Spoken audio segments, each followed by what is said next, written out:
Welcome to Game 2 of our Monday night doubleheader here at JJ Isaacson Field. Tyler Reidy and Jaden Taylor here with you on the Corn Belt League Network. So we trade between pitchers and broadcasters. Max Coughlin, the man I just called the first game with, our doubleheader, he's starting pitcher for the Bombers tonight. And Jaden Taylor, who was the last pitcher for the Royal Blue Dogs, is up here with me as we go right into this game. Very quick time between the first and the second, but two teams above 500 and the Haymakers and the Bombers going toe-to-toe, trying to lock down good seeding in the postseason.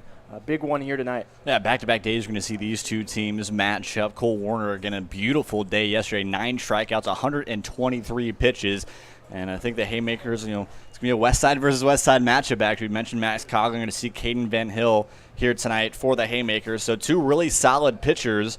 Coughlin, you're playing for the Nebraska Prospect Scout team for the 2023 class, usually on the weekends, and will be here tonight. Played a little bit with the Crop Dusters as well. He gets a fly ball to center field off the bat of Dane Swanson, the leadoff man. And the catch made out there by James Grease, the center fielder for tonight. And a quick first out on 3 pitches for Max Coughlin. Hey, the broadcasters got to show out. They absolutely do. JT, you got 1 out with the Royal Blue Dogs. And the 7th inning, that was wild. You were a part of it. The only positive part of it for the Royal Blue Dogs is they led 4-3 over the Rail Riders going into the 7th inning in Game 1, but allowed 5 runs, made 2 errors on 1 play to cough up 3. As this is a tough play at short. Took a massive hop on Brennan Cassio, and it leaps into center field. Chris Calhoun has a base hit, and he's on with 1 out. Yeah, a good piece of hitting just to put it up the middle. But again, Cassio, you got to be able to make that play working towards his glove side, but I think kind of just nicked a little bit underneath him. So we'll give you the batting order for the Haymakers. We've already seen Dane Swanson and Chris Calhoun. Dane Small, the designated hitter, bats 3rd. First baseman Jackson Trout is 4th as Coughlin misses low ball 1. Third baseman Alec Villanueva 5th. Catcher Ryan Golden 6th. Left fielder Cade Ritchie 7th. Right fielder Andrew Duncan 8th. Trenton Brem, the second baseman, 9th. And the shortstop Zach Tanabe rounds it out in the 10 spot. Calhoun takes off, and the throw leaks into center field. No further advance. Calhoun steals second base, and it's a 1-1 count on Small. Yeah, that's a hard play. Lemon kind of being crossed up a little bit there. You got the runner and Swanson coming away from first and kind of slid into him a little bit, so hard play for Lemon to make. But again, I think if you're Lemon there, kind of working in between with his shortstop and Cassio, you got to be able to have that communication. Who gets that bag early? Soft liner left field, caught out there by Tanner Black. And Calhoun returns to the bag at second. 2 away.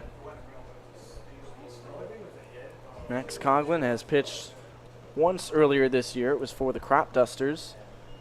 Here he is starting against the Haymakers. Bombers, as you mentioned earlier, Jaden, trying to overcome just a really tough day at the ballpark yesterday. Held almost completely silent by Cole Warner, who went 7 innings, 123 pitches.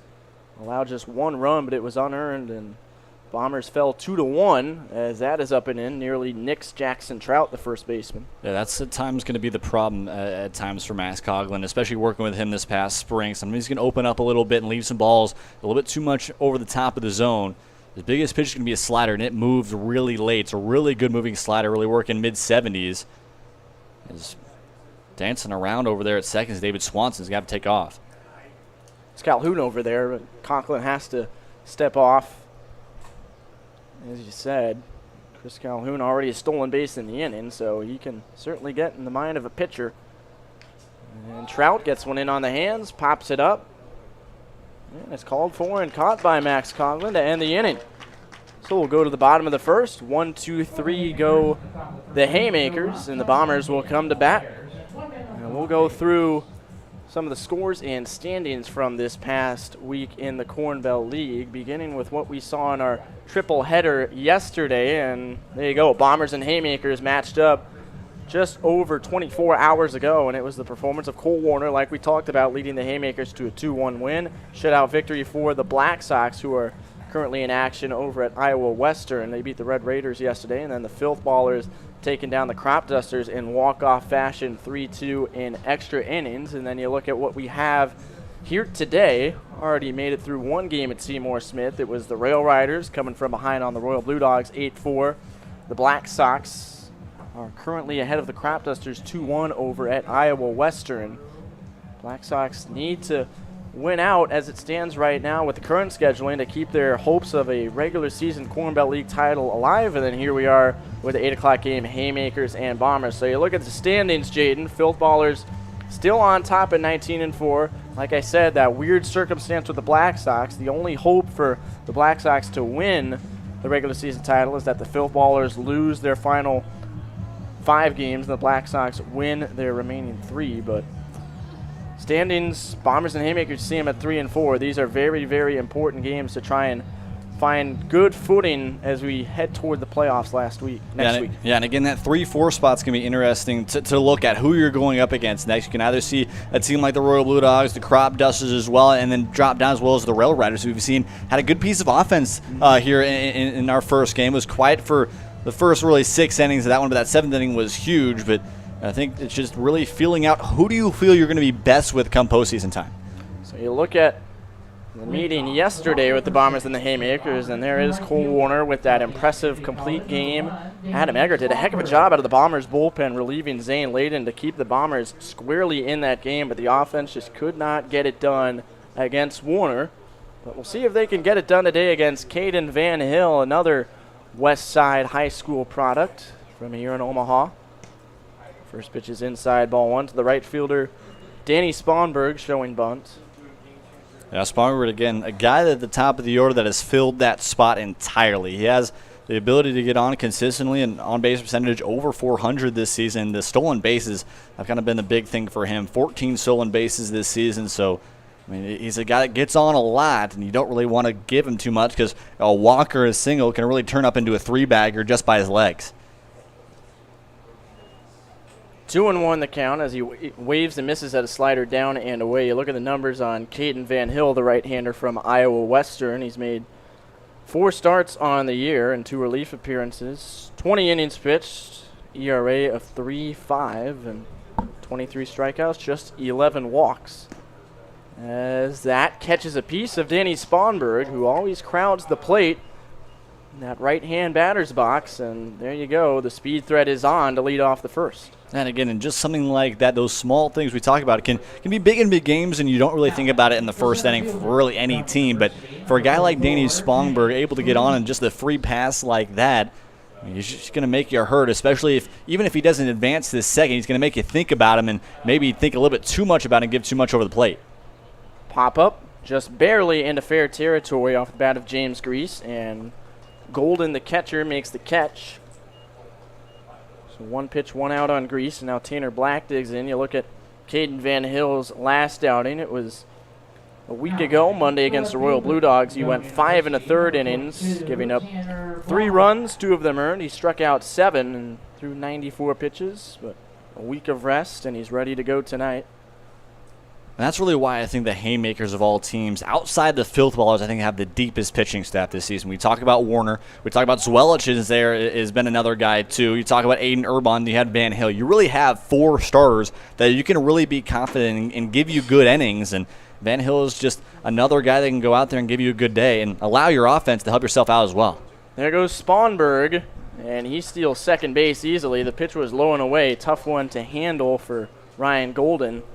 Makes a solid throw, but just no chance to get maybe the fastest player in the Corn Belt League, Danny Spanberg. He records stolen base number 17 out of 18 tries. Yeah, I think the only other guy that we can see that is comparable this season is maybe Braden Archer, who we saw here in our first game for the Rail Riders. Those have been just the 2 guys. You let that guy on, you got to be thinking about him and make sure that you hold him on in any way whatsoever. So now he's in the scoring position as Black fouls it off. 1-1 the count.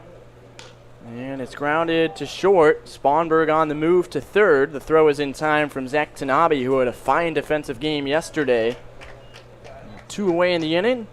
Spanberg 90 feet away from scoring the game's first run. Even at the heart of the order, I think if you're Caden Van Hill right now, you have that four-pitch mix. He's going to work a fastball. He sees a really true slider, still has a curve that's a little loopier than that slider. He can also work the changeup when need be. So, I mean, even going after Julian, who is, I don't want to say slumped, but definitely has not had the same back half of the season that we saw in his front half of the season, this is still a time to be able to attack and use your best stuff. First pitch to the catcher, Julian, low and away, ball 1. There was that slider. Julian had a 3-game hit streak snapped on Friday against the Rail Riders, going 0 for 1 with a walk. He was not in the lineup in yesterday's matchup with the Haymakers. And he gets plunked in the back, and Van Hill has hit 2 bombers in this first inning as Julian flips the baseball right back to the mound, and we've got runners on the corners with 2 away. Nico Saul, always a power threat in the box, digging in.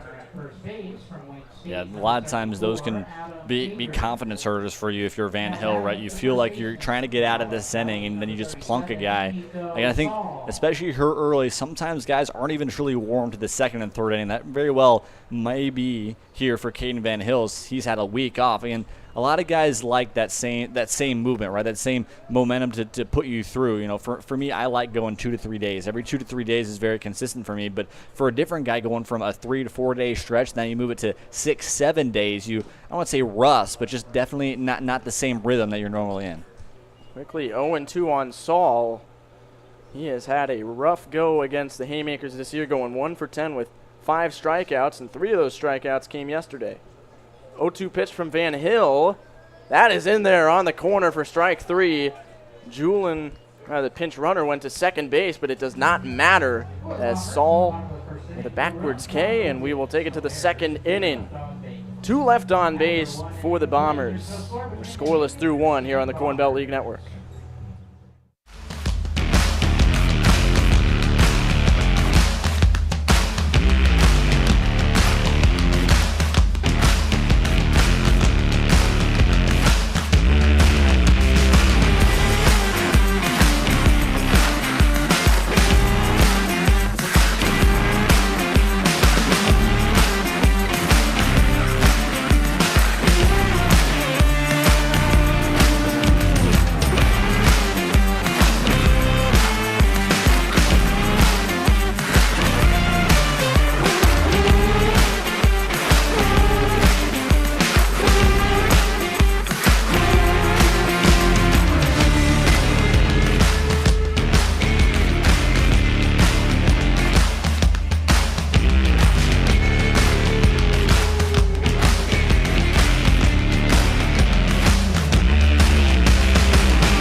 Top of the second inning, Bombers and Haymakers scoreless through 1 as Max Coughlin toes the slab, facing Alec Villanueva, Ryan Golden, and Cade Ritchie, the 5, 6, and 7 hitters for the Haymakers. First pitch to Villanueva is inside for ball 1. Coughlin worked around a 1-out single, getting Dane Small to line out and Jackson Trout to pop out right back to the mound in the first inning. And this is in on the hands, and a little in-between play there as it gets past second base into right field. Lemon had to decide whether he wanted to catch it on the fly and play it on a hop. And his decision did not work out for him as it leaps into right field, a base hit. And again, I think back-to-back times we've seen the middle of the infield here for the Bombers kind of guess too much on a ball coming at them. And for me as an infielder, you really want to make sure you're coming up on that ball. Get that short hop. Don't allow you to eat it up.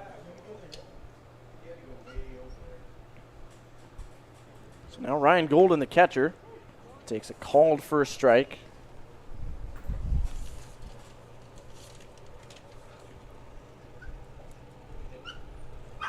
Golden went 1 for 2 with a walk against the Bombers yesterday.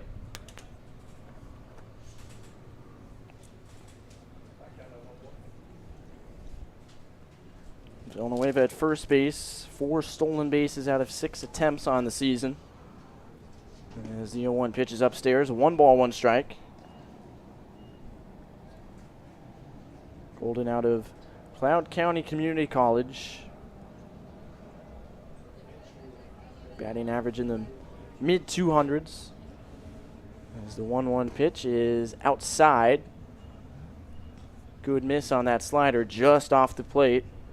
Golden with a good take. And you mentioned a really good take right there from Golden. Again, that slider is really going to have a lot of really late break. I mean, catching bullpens from Max his entire spring, that's what's, I think, really is his most dangerous pitch, is that slider. That is hit a mile high but foul. And an unsuspected walker out there on the sidewalk has that ball land about 10 feet behind her.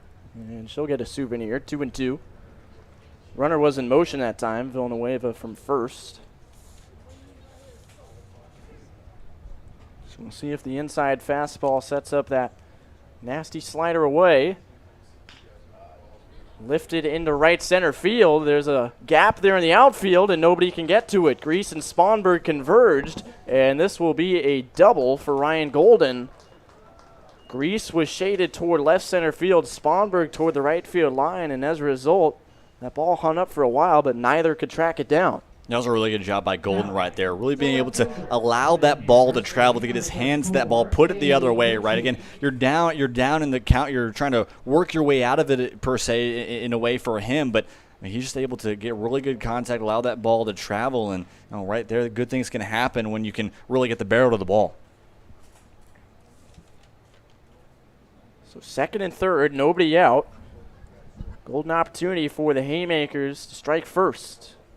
Cade Ritchie digs in and takes a slider on the outside, strike 1. The Black Sox have expanded their lead to 5-1 over the Crop Dusters over at Iowa Western. That's inside, 1 ball, 1 strike. We'll see the Filth Ballers twice tomorrow, and all they need to do is win 1 game, and they become Corn Belt League regular season champions. As that's inside 2-1, assuming the Black Sox score holds over there. They're in the bottom of the 5th with 2 outs. Again, that's a big reason really why I wanted Black Sox to win here tonight. I mean, it would be amazing to be able to see that kind of atmosphere in a way. You have to be able to win, or you have to be able to take down the Filth Ballers and really get help from the Bombers as well to take them down in back-to-back games. And I think if we are able to get down this stretch, the last 2 to 3 games to where there's still a title on the line, I mean, it just makes the rest of this regular season even more interesting. And a great piece of hitting as Ritchie reaches out and pokes it into right center field for a hit. That scores Villanueva from third. Golden moves up to third base. It's an RBI single for a 1-0 Haymaker lead in the second inning. And again, both the Haymakers batters, these past 2 guys, have just done a really good job of putting it the other way, allowing that ball to travel and find a barrel. I mean, that's kind of the biggest thing that a hitting coach is going to tell you, especially on a lot of outside fastballs, which is what you've seen really, both that slider and that fastball from Coughlin so far. He's been really nibbling in that outer half, and the Haymakers have done a really good job, both with Golden and Reidy, just to put it the other way. 4 hits in these first 2 innings. Still nobody out in the second. As Andrew Duncan, the right fielder, takes up and in ball 1. Duncan was not in the lineup yesterday. Coughlin finds his own, 1 ball, 1 strike. Duncan 0 for 5 with a strikeout this season against the Bombers.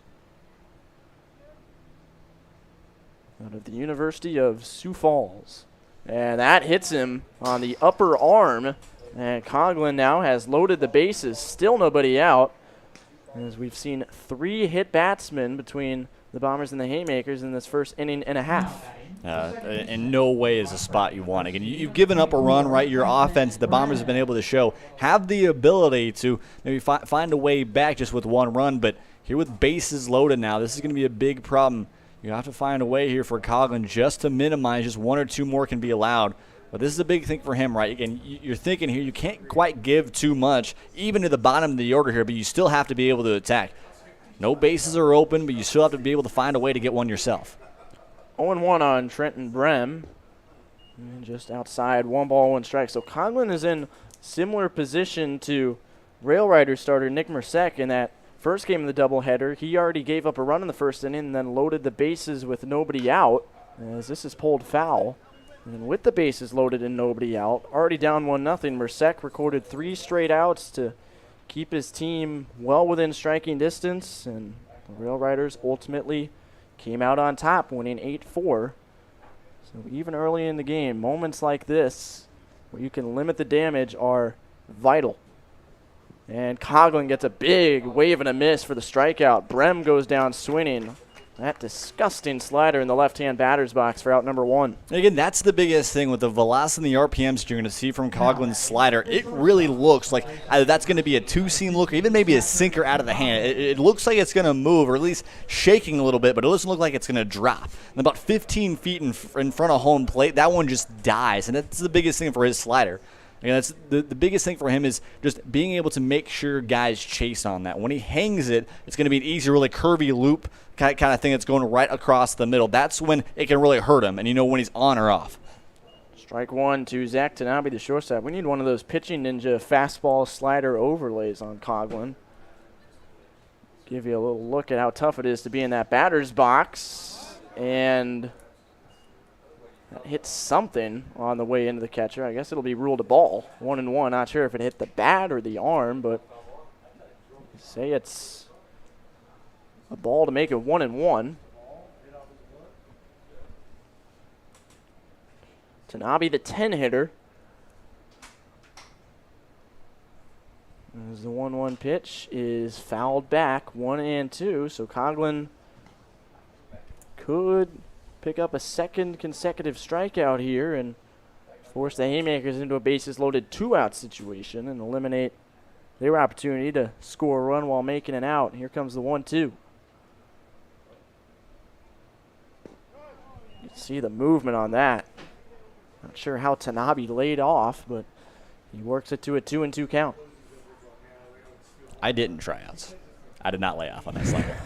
I look silly. I don't think I would have either. And that's upstairs 3-2. So again, that's the problem, right? That mix for Coghlan at times. You can see that slider when he really gets out in front of it, it's going to break beautifully. But sometimes when he opens up too much, he just kind of lets it go a little bit too much on his arm side. Full count delivery, up and away for ball 4. Tanabe walks in a run, and it's a 2-0 Haymaker lead as we'll flip it back to the top of the order, David Swanson. And again, in one piece, right, you walk in a run. That's just one piece of damage right there. But secondly, you flip the lineup card now over, and you're seeing guys, back-to-back guys that saw your stuff pretty well in that first inning. So again, you're going to have to figure a way to at least get one here yourself if you're Coghlan. Runs batted in for Ritchie and Tanabe in the second inning. Ritchie on a single, Tanabe on a walk. And for Tanabe, just his second walk as this is pulled fair ball down the left field line by Swanson. It will score at least 2. The throw comes into home, and it is a 2-run double for David Swanson to make it 4-0, and the Haymakers are throwing haymakers in this second inning, getting off to a fine start tonight. And now Max Coghlan will enter into a conversation at the very least. There's been no action in the Bombers' bullpen up there on the third base side. And it looks like it will just be a mound meeting. The catcher and head coach.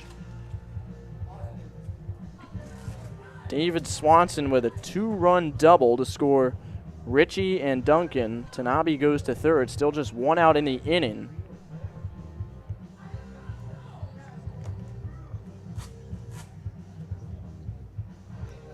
As the Haymakers have collected 5 base hits in these first 2 innings, 4 of those coming in the second.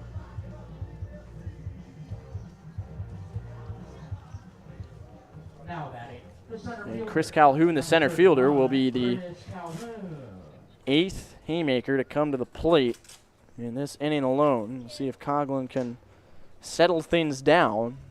But it only gets tougher with the middle of the order. As this is turned on and pulled foul. Goes over the fence, so may have been a home run distance, but Calhoun just gets out in front of it for strike one.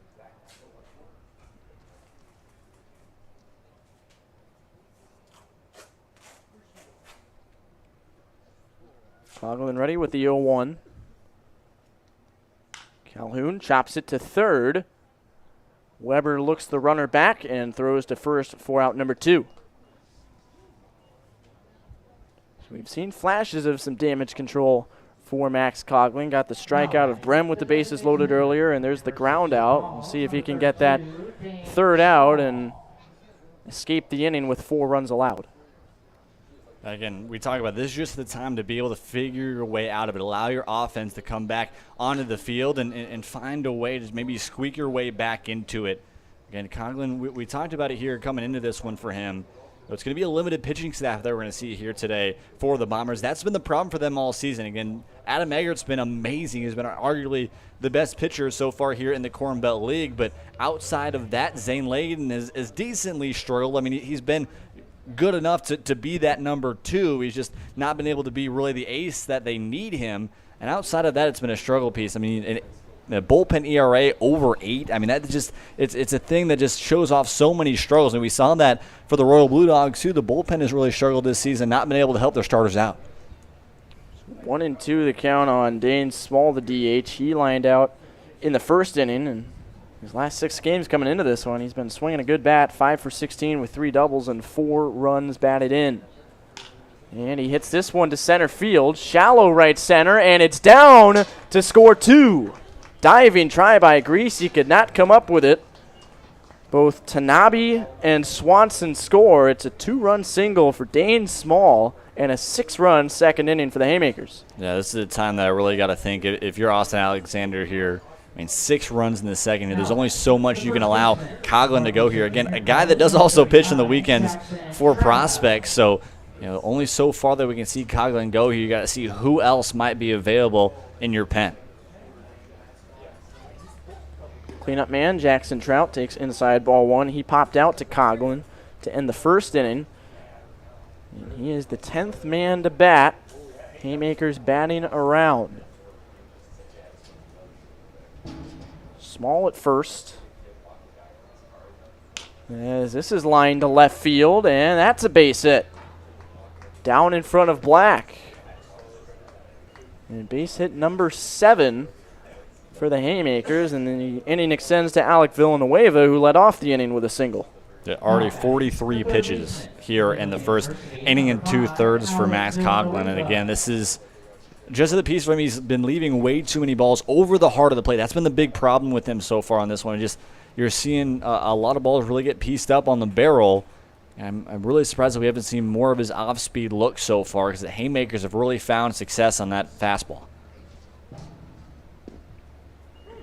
There's a slider on the outside, strike 1. He's executed some really good-looking sliders to right-hand hitters, but when he's had to come back in and challenge them with the fastball, hasn't gone his way.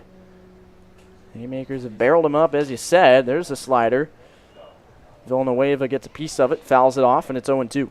And again, it's an odd thing to think about here. I mean, a lot of these guys we see freshmen, sophomore, even some juniors, even a couple of seniors that just ended their college career. I mean, they're going up against the guy that just ended his junior year of high school. So, I mean, still throwing an 83, 84 type of guy, but again, different look for Coughlin, who's seeing what it will be like in 2 to 3 years' time. And there's another base hit.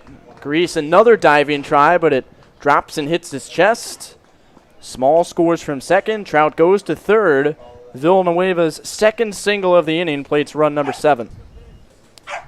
That's just a hard time right now. I mean, everything's finding a barrel right now for the Haymakers. So you got to look at this as this is what this offense can be. I mean, if you're the Haymakers right now, being able to find those barrels and just poke ones into the outfield. Again, they've just been able to find ways to get it on a line just enough to keep it in front of any outfielders. And a really talented outfield that we've mentioned this season between Grease and Black and Spong, where we've seen some incredible plays. But the Haymakers have been able to do a good job of keeping it really out of their reach. Ryan Golden doubled and scored earlier in the second inning. And that goes through the legs of Julin to score the 8th run. Jackson Trout in from third, Villanueva up to second. And things just all breaking wrong for the Bombers in the second. All 8 have scored in this frame alone.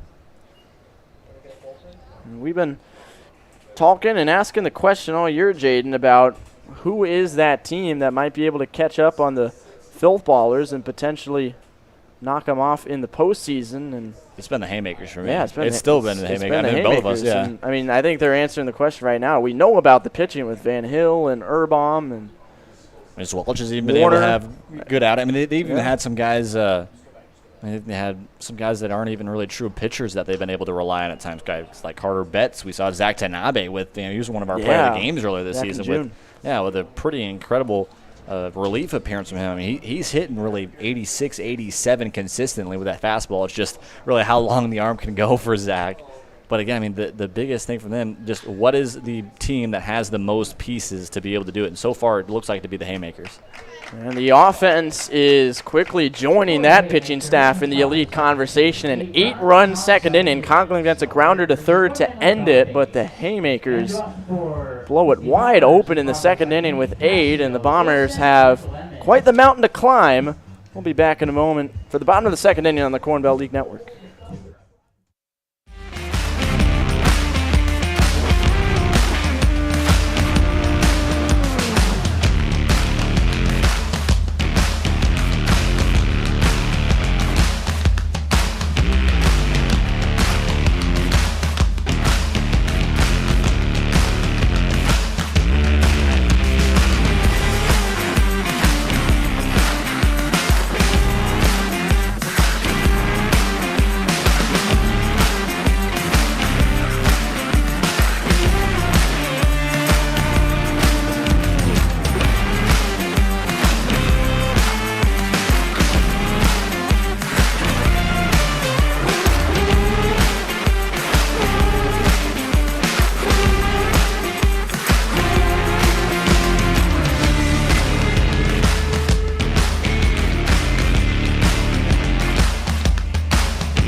Bottom of the second inning. Haymakers and Bombers here at JJ Isaacson Field. And yes, that score you are seeing is correct. Haymakers 8-0 after they put up 8 runs in the top of the second inning, all on Max Coughlin. And Caden Van Hill has plenty of run support, as this is lifted into right field by Brennan Cascio and caught out there by Andrew Duncan for out number 1. So, Jaden, I mean, what's it like when you've got this kind of run support from your offense and this kind of lead? I imagine you can just go out there and throw strikes basically at will. Yeah, again, you just got to attack. I mean, you got to feel comfortable. You have so much really working behind you. One, the offense has been very good. The defense here for the Haymakers has been superb the last couple of days as well. So I think this is a time, again, you have to use your best stuff, but you don't have to nibble too much. Understand that you still have that cushion. And I think really be comfortable up there and be really relieved that you don't have to forcibly go out there and you have to have a 1-2-3 inning every inning. That's the thing. You can allow yourself a little bit more leverage sometimes when you give up a little dinker. If you give up a barrel here or there, right, you can play a little more cleanly. 1-1 to count on Breeden Olson, the DH. Former Corn Belt League hitter of the week back in late June. 2-1. Bombers took the first 2 matchups in the season series against the Haymakers, and obviously the Haymakers picked up the 2-1 win yesterday, and they're on track at the moment to finishing the series tied at 2.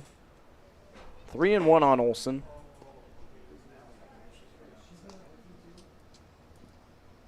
And Van Hill fires it in the dirt, so a couple borderline pitches on that AB, but it ends up as a walk, and Olsen is aboard with 1 out for Caleb Lemon. Again, a guy for Van Hill that has not been a guy that just has really missed outside the zone. Van Hill, when he gets hit, he gets hit. That's the biggest thing for him. It's not a guy that gives up a lot of walks, but here in the Corn Belt League, he's kind of struggled to find his command, especially here today, but has figured his way out of it.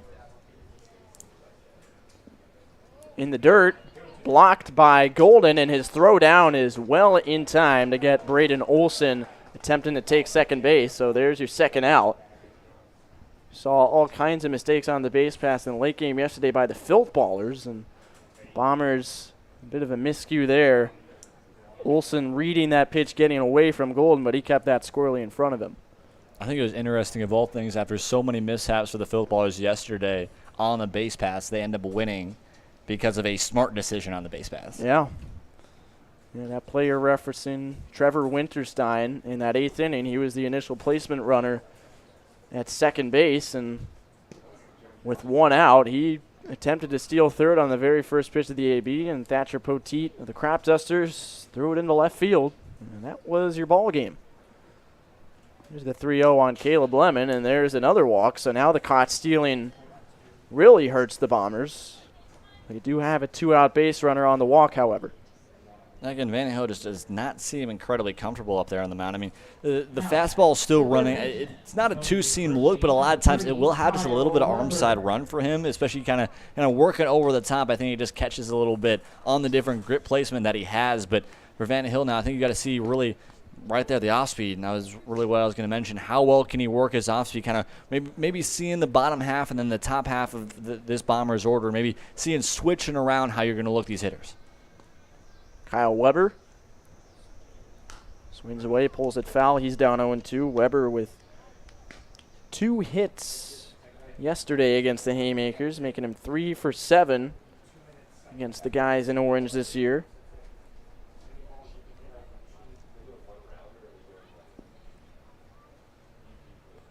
Oh, 2 pitch. That is upstairs 1-2. Weber has pretty fair extra base power with 4 doubles and a home run this year. That home run was a grand slam against the Filth Ballers last Friday. And he waves and misses at that one. That was a nasty slider in the left-hand batter's box. And it's good for the 3rd out of the 2nd inning. Haymakers 8, Bombers nothing. As we head to the top of the 3rd, you're watching Corn Belt League Baseball on the CBL Network.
It is the dog days of summer, and the pups are enjoying a fairly hot, but not unreasonably so, evening here in Omaha, Nebraska. And the Haymakers carrying an 8-0 lead into the 3rd. Tyler Reidy and Jaden Taylor with you on the Corn Belt League Network. And an interesting move we were talking about between innings. Max Coughlin, despite allowing 8 earned runs in 2 innings, is staying in the game.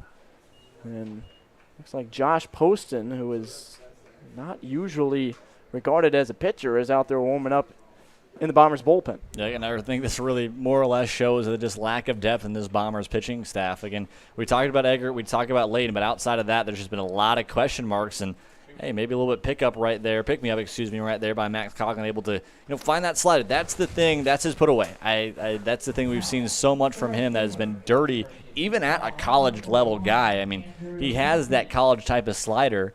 I just think he needs to either one, be able to find it a little more often and not leave his fastball too much over the plate, or two, be able to maybe find a third pitch that does have similar movement to be able to work towards, or maybe some kind of inwards movement, maybe a little loopier of a curveball or maybe even a sinker.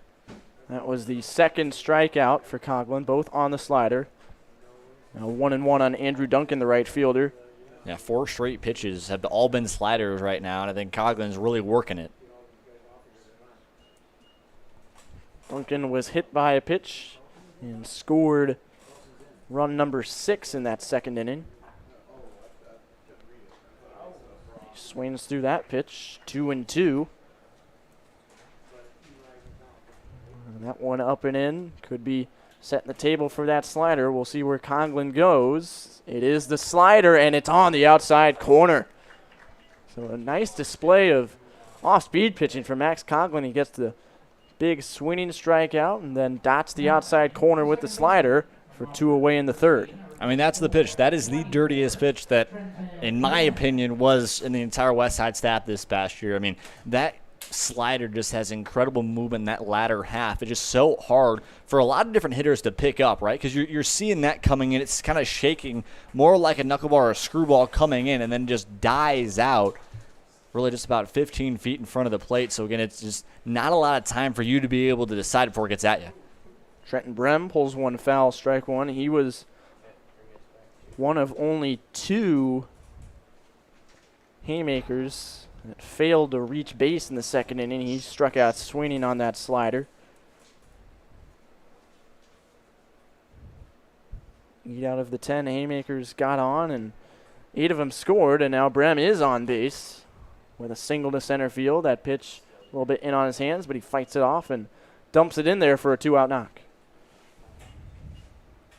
Again, if you're Coughlin here, a good start, back-to-back Ks, but again, now you're seeing the bottom of the order here, but then really going to look back at the top of the order here after this batter. He's not able to get out Tanabe here, so I think if you're Coughlin here, you've got to really emphasize to get out of this inning right here. Big slider, cut on and missed by Tanabe, strike one. He walked to drive in a run and then later came around to score the 7th run in that second inning.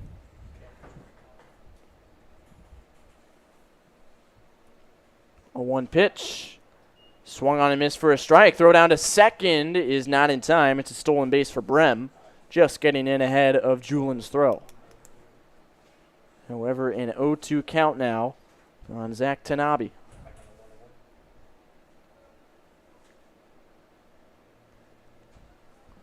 Coughlin really starting to lean on that slider. There it is again. Blocked by Julin. Tanabe lays off, 1-2. I think now if you're Coughlin, again, you've been showing off that slider a ton. It's kind of dying away a little bit here. If you want to maybe change the eye level, putting a fastball up and outside of the zone. Cannot leave it over the middle of the plate. Foul back and out of play. Still 1-2 on Tanabe. He was one of the heroes of yesterday's 2-1 win. The final out of the game was a diving stop at shortstop by Tanabe, and he threw out the runner at first to not only end the game, but finish off a complete game by Cole Warner. That was just an incredible play. I mean, it was a full-out extension going up the middle. I mean, a great job just to be able to get it in front of him. I mean, and you were talking, that ball legitimately looked like it was easily going to go up the middle. Going to be an easy run for the Bombers, but Tanabe just laid his body out, and that's one thing to get it in front of you. A second thing is to be able to get back up and throw just an absolute seed over to first. And he's worked it to a 3-2 count against Coughlin. First base is open, but you certainly don't want to push this to the top of the order. David Swanson on deck. 3-2 pitch. That is ball 4. So it is first and second with 2 outs. And after retiring the first two by way of the strikeout. Coughlin has led on back-to-back base runners with 2 away. And here is David Swanson. Had one of the big hits in that 8-run second inning, a 2 RBI double. Also a fly out to center in the first. Yeah, they got multiple position players up in the bullpen here for the Bombers. But again, if you're Coughlin, you've got to get out of this. Get yourself out of 3 innings. So he's nearing 70 pitches now in just 2 2/3. Oh, man, and that one can't be fielded at third by Weber. That will score 1. As Brem comes home, Tanabe takes third. We'll see how it's scored. Swanson winds up at second base, and it's 9-0 Haymakers on what will be a 2-base error on Kyle Weber. Yeah, again, just all the small things are just not helping him out right now. Again, Coughlin, not truly a bad inning, right? He really got beat on one pitch, that fastball to Trenton Brem up the middle. But outside of that, it was a good back-and-forth AB. He just barely missed off the plate to Tanabe, and then right there, your defense is not helping you out. Sword swing and miss from Chris Calhoun for strike 1. So no RBI for Swanson. Already has 2.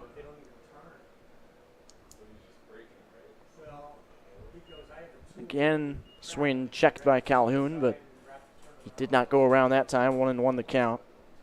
Swanson at second, Tanabe at third.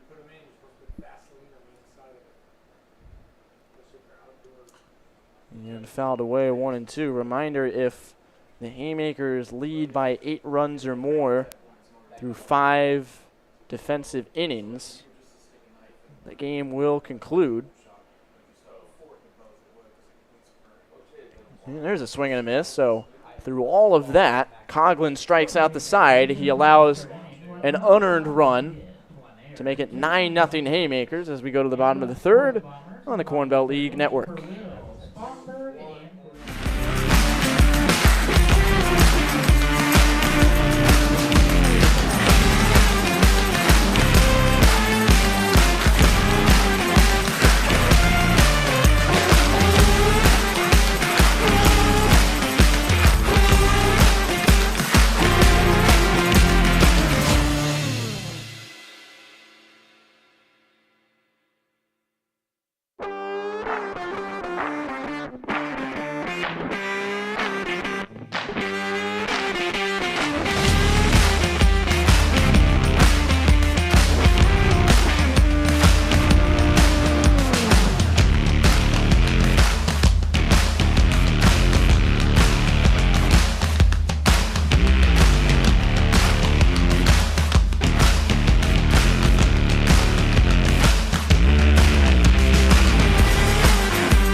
Busy start to the night for that scoreboard. 8 runs in the second, 1 in the third, and 9-0 Haymakers as first pitch is in there for a strike. Caden Van Hill firing to Joey Burrell, the 10-hitter, bottom of the Bombers order.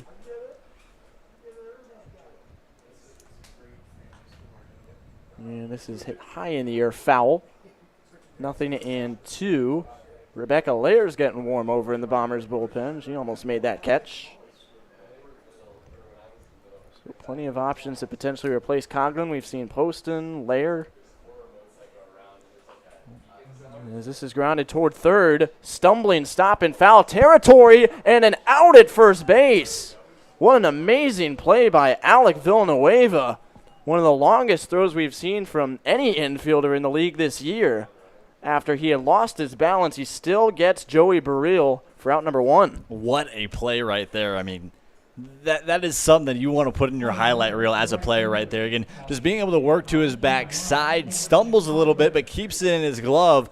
And that was really beautiful footwork to get back up, set his feet, and just throw a really good throw on to first in time. And for a Slowy Burrell trying to get down the line, I mean, that's a play that you're going to put in your reel for a long time to show what you're going to be able to do defensively. And again, we talk about it sometimes, even up 9, there's times where the defense can be like, okay, we have this cushion. We can maybe take a step back here. But the defense, and obviously specifically Alec Villanueva, not doing that at all. 2-0 the count now on Danny Spanberg. First name I think of when I see a play like that is Nolan Arenado. Seems like he makes more throws from foul territory at third base than anybody else in the major leagues, and Villanueva showing off his skill set the same way. So it's 2-1 on Spanberg, top of the order. And that is inside. 3 balls, 1 strike. I think the same thing. Both Arenado and Chapman just have that ability, yes. right? It's just incredible to be able to.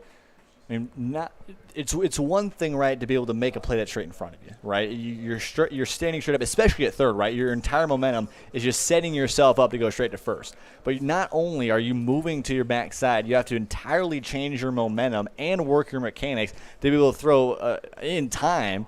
And you've already had a guy just working down really halfway down the line. So just a really good play by Villanueva. Yep, Matt Chapman, a Platinum Glove winner with the Oakland A's, now with the Toronto Blue Jays as Spanberg walks. And that left side of the defense is incredible for the Blue Jays. I mean, talk about Bichette as well, who's that struggles at times, but is still showing some flashes of being a really good player. Yeah, and that's on top of that lineup, which is one of the best in baseball. There goes Spanberg stealing another base, his second of the night. And in a 9-0 game, why not?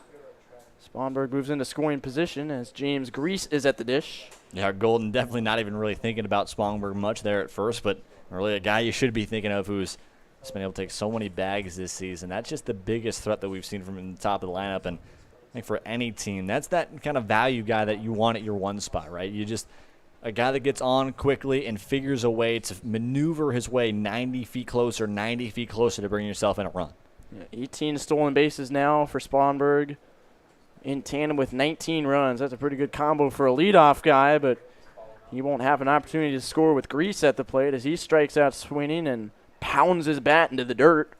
And he's the second out. Tanner Black will try to pick him up.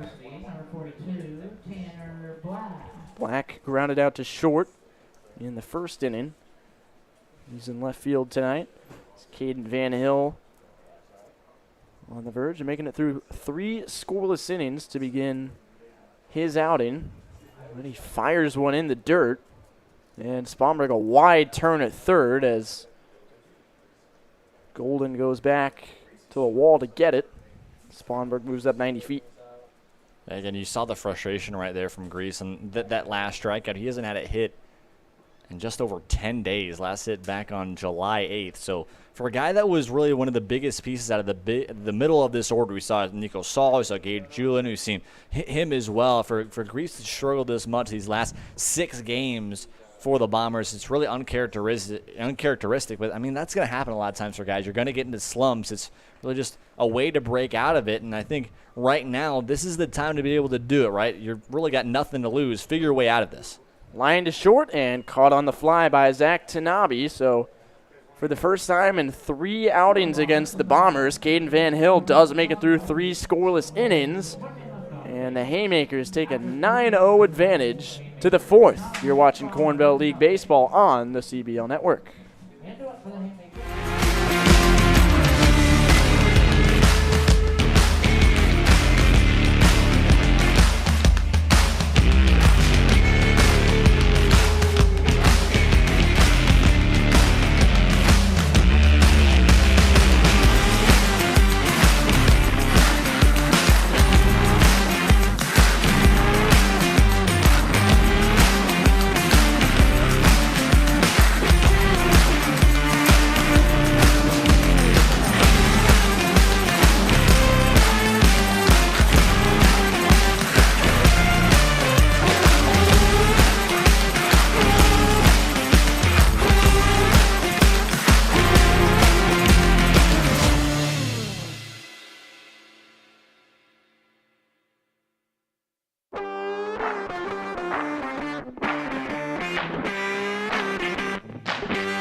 Another dog is out there beyond the right field line over near the Haymakers bullpen. Good night for the Pooches. And they are seeing some runs put up on the scoreboard. 9-0 Haymakers as they come to bat at the top of the fourth. And Max Coughlin is staying in the game. He's thrown 72 pitches and allowed 9 earned runs through 3, but he's keeping the baseball as we go to the top of the fourth with 3, 4, and 5 hitters coming up. Dane Small takes outside ball 1. Tyler Reidy and Jaden Taylor with you on the Corn Belt League Network. 1-1 on Small. Lined out to left in the first inning and drove in 2 with a single in the second. Yeah, again, that's been the big thing here for the Haymakers. Every single time they've just been able to find barrels up against Coughlin. The fastball has just kind of creeped a little bit too much over the plate for these guys, and the sliders worked very well. We mentioned that. The slider has been devastating, but when you only have a 2-pitch mix, that can be a problem when your fastball isn't really the plus stuff that you normally have. It's hard to really just be a 1-pitch guy, especially when it's just an off-speed. 2-2, and Jaden, just want to ask from your perspective, a pitcher with several years of experience, I mean, is it more frustrating out there when you don't have your command and you're issuing a lot of walks, or when you're just getting barreled up like Coughlin is on pitches down the middle? I mean, I would rather be a guy that gets barreled up comparatively to being a lot of walks, because then it just shows that you just don't have your stuff if you have a lot of walks, right? You just don't have the stuff there to be able to find the zone. And I mean, for a guy like me who's, you know, a 6'4", skinny kid who's never really thrown over 80, I mean, I'm a finesse guy. I've always been a finesse guy. So, I mean, just being able to find the zone has been the biggest thing. Allow your defense to make plays. And the biggest thing here, though, the difference, right, is, you know, if you're not able to find the zone a ton, again, you're really more just hurting yourself than anything. You're not allowing your defense to even help you out at all. This is popped up, shallow right center. A fine running catch by Grease. You mentioned the strong outfield defense at the Bombers showcase, and there it is on display for out number 2. And, yeah, I think I can agree with you. Sometimes your opponent's just a step ahead at the plate, and I think that's the case for the Haymakers. We've seen time and time again, they've taken pitches on the outside part of the zone and just flicked it into right center field. Got to tip your cap sometimes to the guys at the plate. Haymakers are certainly having a fine night. As there's a shot down the right field line, right on cue, but Spanberg shaded toward the line, makes the catch, and it's a 1-2-3 inning for Max Coughlin. 9-0 Haymakers as we move on to the bottom of the fourth. Twilight skies settling in here at JJ Isaacson Field. We'll be right back on the Corn Belt League Network.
Nothing Haymakers as we go to the bottom of the fourth.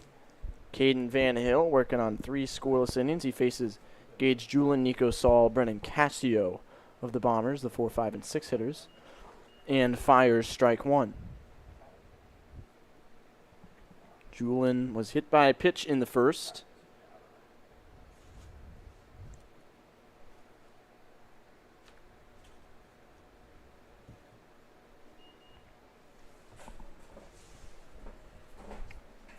And an update on the Major League Baseball Home Run Derby out in Los Angeles.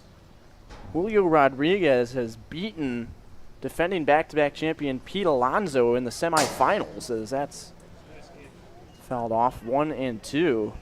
That's big news. Pete Alonso was the easy betting favorite to win it, already having won twice and having won in fairly convincing fashion, especially last year. But the rookie, Julio, takes him down. Yeah, I know we've talked about it a ton in between games, but again, the race for the AL Rookie of the Year really seems, at least right now, seems to be Julio. Between him, Bobby Witt has been kind of the difference too, but I know you being a Royals fan, there's a little bit of a bias there, but I think being Julio the way he's been able to show off this season, it's just really been incredible what he's been able to do just as a rookie. Oh, if it ended right now, I'm giving it to Julio. The power, the speed, the average, it's all there for Julio Rodriguez. Bobby Witt Jr. just a step behind, but the skill set is absolutely there. It'll be fun to watch the rest of the way, especially with Seattle in contention. Julin pops this one up, and it's caught in foul territory by Jackson Trout for out number 1.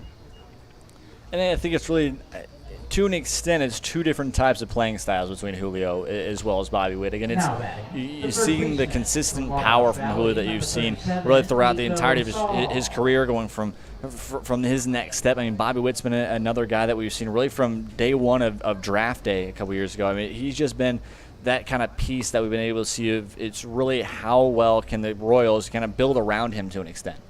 I mean, talking about him, the pitching staff has been there at times, but not been there at times. But needs consistency. Yes, consistency has been the odd thing for the Royals. But I mean, I think for me, never really living on the West Coast, it's personally easy for me of all teams in the AL West to root for the Mariners. I mean, you have the longest drought in baseball. I mean, every single year it seems like it's another not a Tampa Bay Ray type of thing, but it's a lot of underrated guys and a lot of prospects that work around them that just seem to continually be good enough. It's just whether they can have that last stretch in late August and mid-September to be able to push themselves up to a wild card spot. 2-1 on Nico Song. You remember the way that city showed out in that final series against the Angels last year when the Mariners were a couple games out of a wild card? I mean, it was a packed house. There were a couple dramatic late-inning games. And I've never been a Mariners fan, and watching Kyle Seager cry coming off the field, that was tough. Yeah, that was tough. 100%. And you add on to that, I mean, it's not just the fact of that. There's some teams, a lot of flashy guys that aren't always, the nice guys. But you talk a guy like Seager, I mean, he's just that team atmosphere that's been there for the Mariners. I mean, it's really easy to root for if you're that kind of group. So Saul also pops out in foul territory, and now it's Brennan Cascio, who's 0 for 1 with a flyout tonight.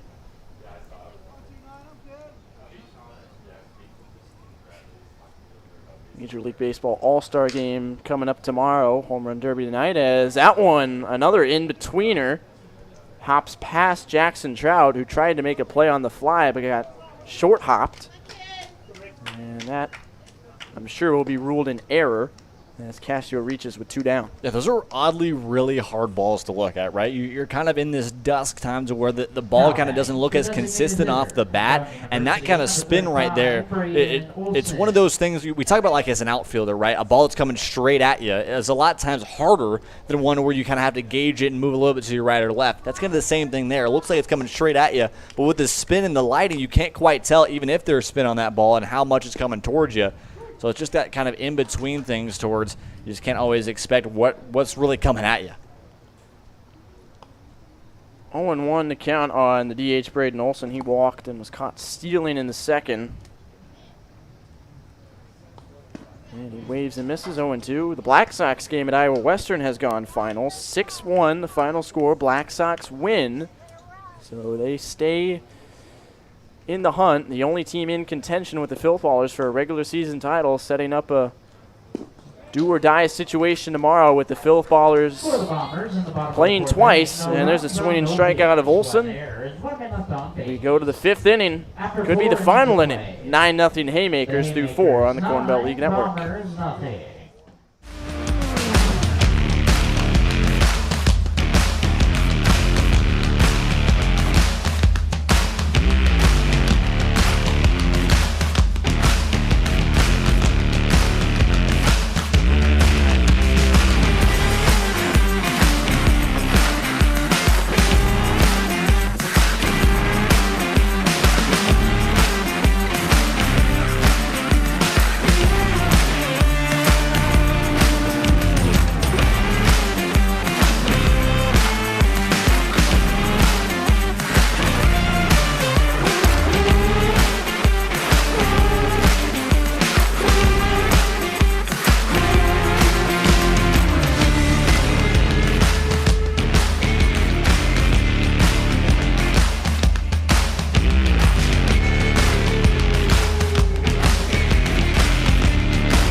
There's a story, 9-0 Haymakers with 8 in the second, 1 in the third. They lead the Bombers on this Monday night into the 5th inning, and if this 5th inning ends with the Haymakers still ahead by 8 runs or more, the game will be over per Corn Belt League rules, as Max Coughlin stays in the game. And I mean, you almost can't imagine as a pitcher throwing a complete game where your team loses 9-0 and you give up all 9 runs, but that's exactly what Coughlin has the chance to do here.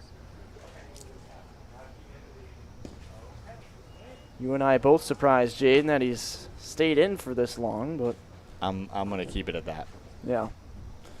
3-0 is the count as he faces Ryan Golden, the catcher. And he knuckles one to center. That is dropping fast, and it's down for a hit in front of Grease. Leadoff single on a 3-0 count. Tony LaRussa would not be pleased with that swing. 3-0 count, 9-0 game, but Golden gets on, leadoff single. Now batting, the left fielder, Midland University, number 34, That's a good jab. That was a good odd jab. And Tony LaRussa. I don't dislike. I mean, I like it. I was not ready for it, but I like it. I like it. Well, I'm not the only one throwing jabs at LaRussa this year. He is on the hot seat in Chicago. I mean, with such a comparatively weak AL Central, which, I mean, when's the last time AL Central really was deep? 17. True. Yeah. But outside of that. That's a while back, though. Yeah, but outside of that, Yeah, I mean, there just hasn't been much. Yeah. With the talent that is there, you have to at least win that division and win it considerably. And, I mean, I think you take out the Twins and the entirety of that division is working some kind of rebuild. I mean, you see Detroit still working with Baez. That's an interesting thing to me. This offseason was really weird to me. I mean, like Baez going to Detroit, Bryant going to Colorado. I mean, it's two pieces to where I feel like veterans are either maybe trying to go places that are rebuilding and build that veteran leadership, but I see it sometimes and I don't see it other times. With Baez, I never really saw Detroit being even an option. Yeah, and I mean, I think with all of those Cubs, you already have a championship. You already have years' worth of playoff experience as a group. I think a lot of these guys want to go there and be able to lead a team and drag maybe a smaller market team and really make a name for themselves in that regard. But anyway, a walk is issued to Ritchie, and this might be it for Coughlin. And it is.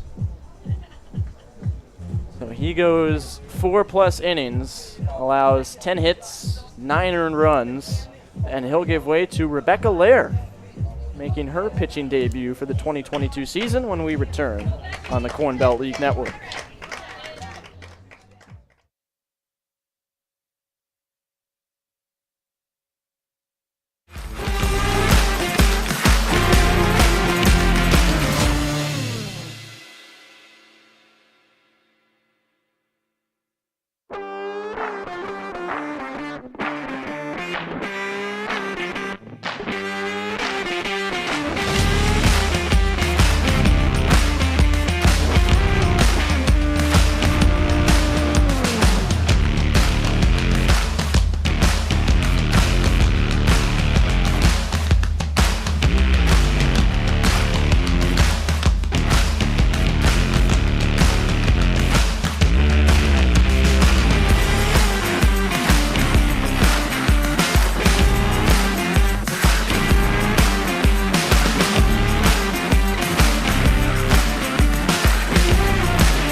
here at JJ Isaacson Field. It's 9-0 Haymakers, and they have a chance to reach double digits as they have 2 on, nobody out. And Rebecca Lair making her 2022 pitching debut in relief of Max Coughlin, and she fires a first pitch strike.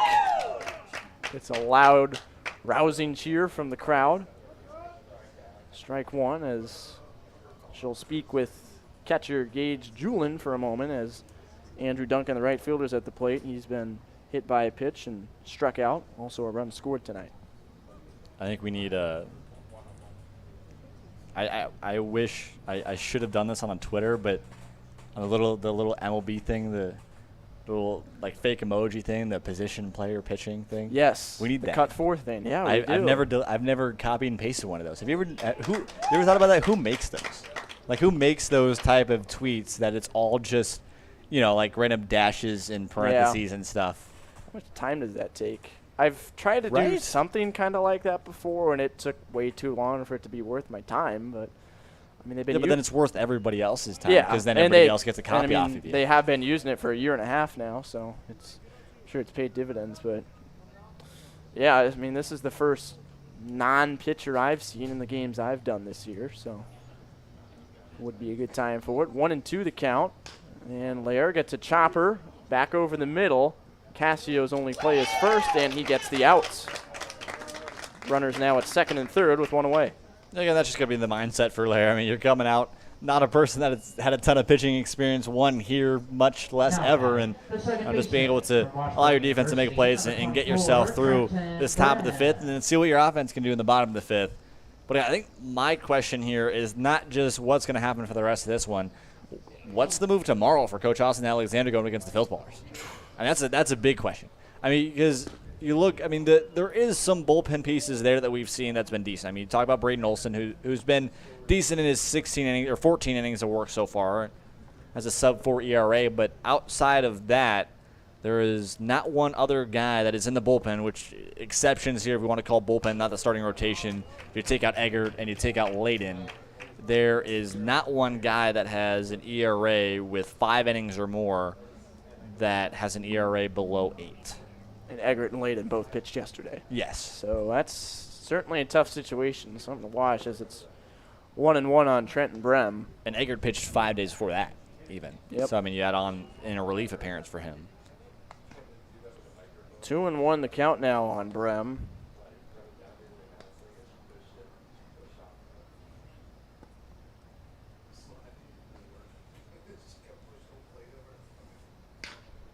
Chopper to short. Cassio, 2 runners are at third base. They get the out at first. And now Saul chases Ritchie back to second, and it ends up being a double play. For the Haymakers on top of the fifth 6-3-6 to end the inning. And we'll go to the bottom of the 5th inning.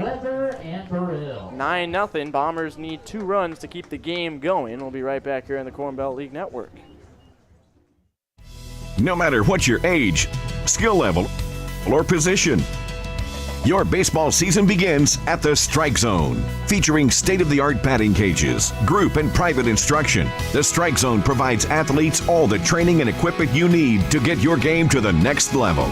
Give the gift of development to your baseball or softball player. Purchase your Strike Zone gift cards today. Baseball never ends at the Strike Zone. No matter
under the lights at JJ Isaacson Field as we head to the bottom of the 5th inning. Haymakers 9, Bombers nothing. Tyler Reidy and Jaden Taylor with you on the Corn Belt League Network. An update on the Major League Baseball home run derby. It's Julio Rodriguez and Juan Soto, two guys both under the age of 23 in the finals. Who would have thought? Where does Soto go? I have no idea. I have no. That was the most surprising thing. I mean I mean he's just such an incredible player. I mean you could easily say in 6 years he is the best player in baseball. And he's still so young. What? I mean you see the power. I mean the average is still there. Mm-hmm. He's a solid defender. This is popped up right near the Bombers dugout, and was it a catch? It's tough to see with the lighting. I think it bounced off the ground. Not a catch. Yeah, no. Caleb Lemon's at the plate. Caden Van Hill trying to finish off a modified complete game and go 5 scoreless innings.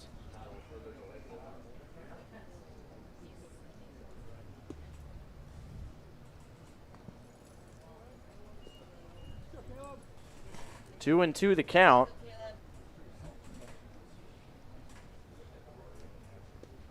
Caleb Lemon at the plate.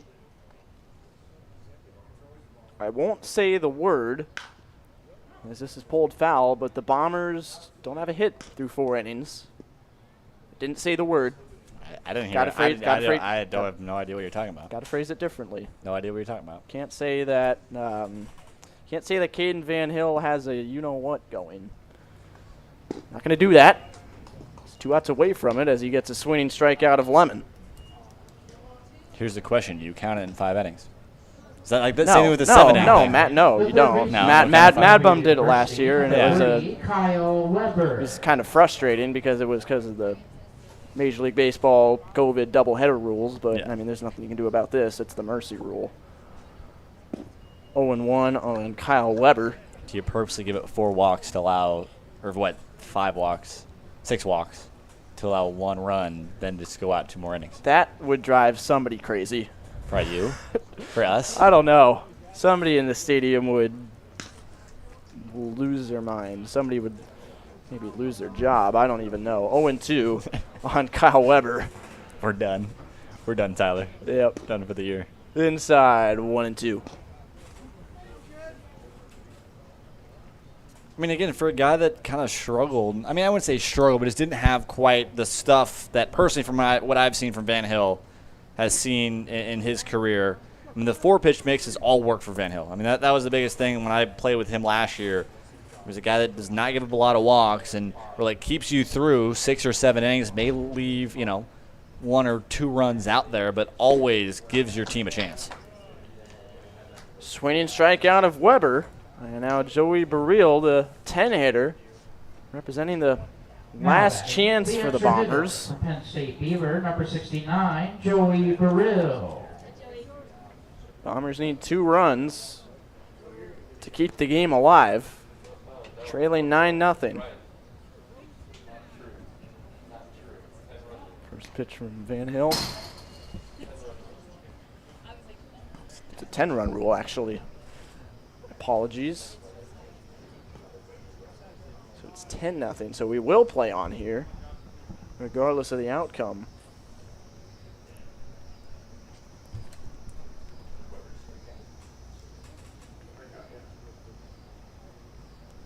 One pitch to Burrell. Inside 1-1.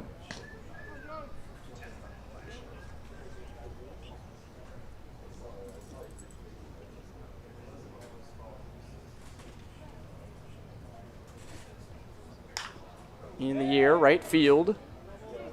3 defenders converging, and it's the second baseman, Brem, making the catch. And we will go to the 6th inning. 5 innings and no hits for the Bombers. They trail 9-0 as we head to the 6th. Haymakers 9, Bombers nothing.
6th inning. Pretty good crowd on hand, staying with this one despite the lopsided score, 9-0 Haymakers. Again, we apologize for the confusion.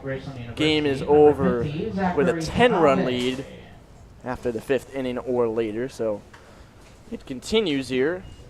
Outside ball 1. Rebecca Lair stays in the game on the mound. And Jaden, you got to hope that she doesn't run into a Michael A. Taylor situation. I don't know if you heard that story, but Michael A. Taylor, Gold Glove center fielder for the Royals, a couple Saturdays ago, came into a 12-1 game against Cleveland, pitched a scoreless inning in relief, and then they brought him back out for the second, and he has not played since because of soreness in his shoulder, elbow area. Yeah, and it is a good thing there is a reliever currently up for the Bombers. I believe that's Joey Burrell out there. So, I mean, you have an option. And I think if you're Lair, definitely not, I wouldn't say an uncomfortable position, just definitely not a position that, she's usually used to in these kind of areas. So, I mean, if you're Coach Alexander, you got to understand when Lair feels she's done, this is not the high, tempo situation or high pressure situation to where she needs to figure her way through it. You have other guys that are available that want to go out and throw, give them a chance if need be again. And Lair just, that's the kind of mindset. Just make sure you find over to the plate, allow the Haymakers to put something in play, make your defense make plays, and if that doesn't work out, find somebody else. So leadoff walk. And outside ball 1 to David Swanson. Back to the top of the order as Zach Tanabe gets on.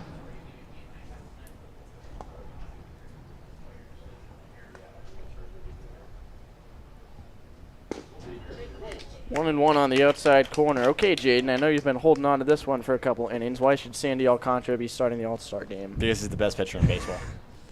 There's zero question. I mean, I can't. Yeah, yes, for all those that somehow would never know.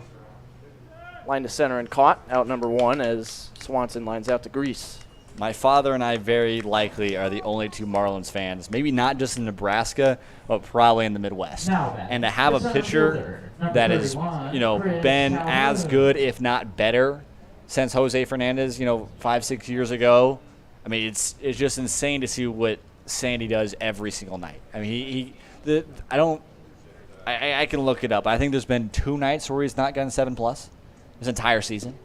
I mean, he's been the number 1 for a reason. He's gone out there, he's taken it, and I mean the numbers show it too. I mean, I think the only guy that is truly leveled up numbers-wise, if you want to look at the piece of paper, it's Tony Gonsolin for the Dodgers. But again, I think just the way Sandy has pitched this season, you got to give it to him.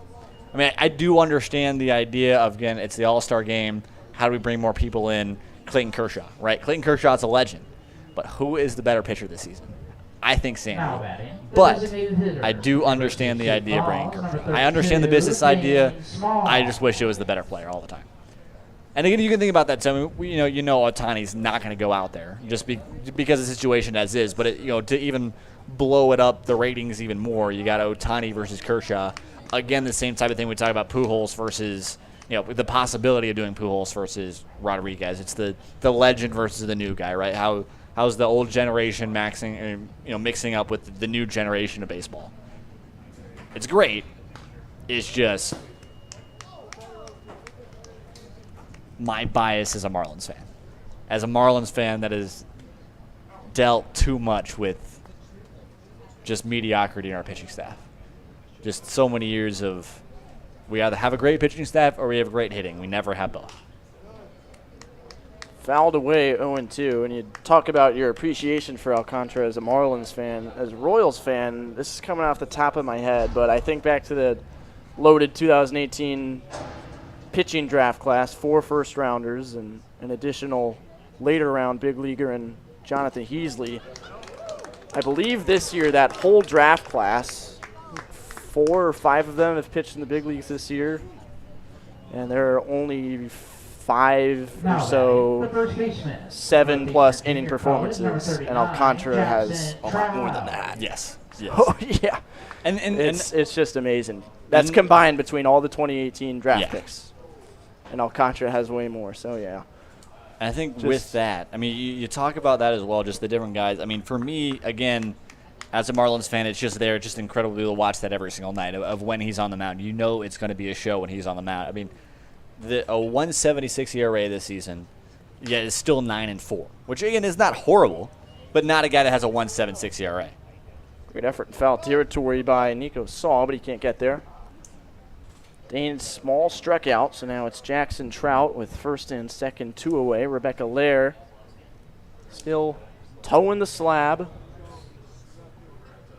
trying to make it through 2 scoreless innings. Boy, that would be something. Yeah, again, I mean, we mentioned it, just that mentality. You got to go out there, throw strikes, and that's what she's done so far. And it's a liner to right. Spanberg lays out. Did he catch it? He did! Superman is in right field, and his name is Danny Spanberg. What a play in the right center field gap. He was parallel to the ground at one point, and he makes the catch to end the top of the 6th. Boy, how about that effort in a 9-run game? I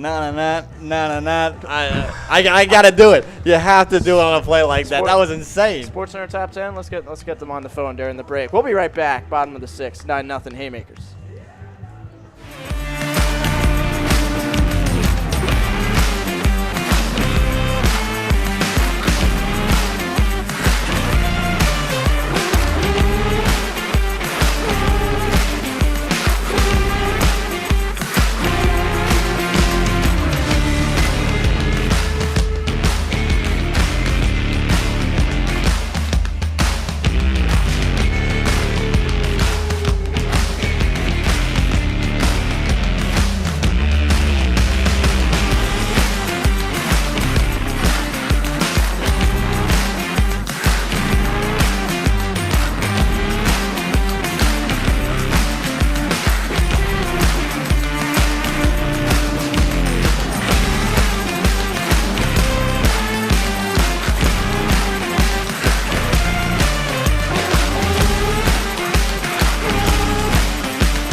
We are back in the bottom of the 6th, and it's a weird phenomenon. It always feels like the man who makes the amazing defensive play leads off the next inning, and that's the case here. Danny Spanberg with one of the plays of the year in right field.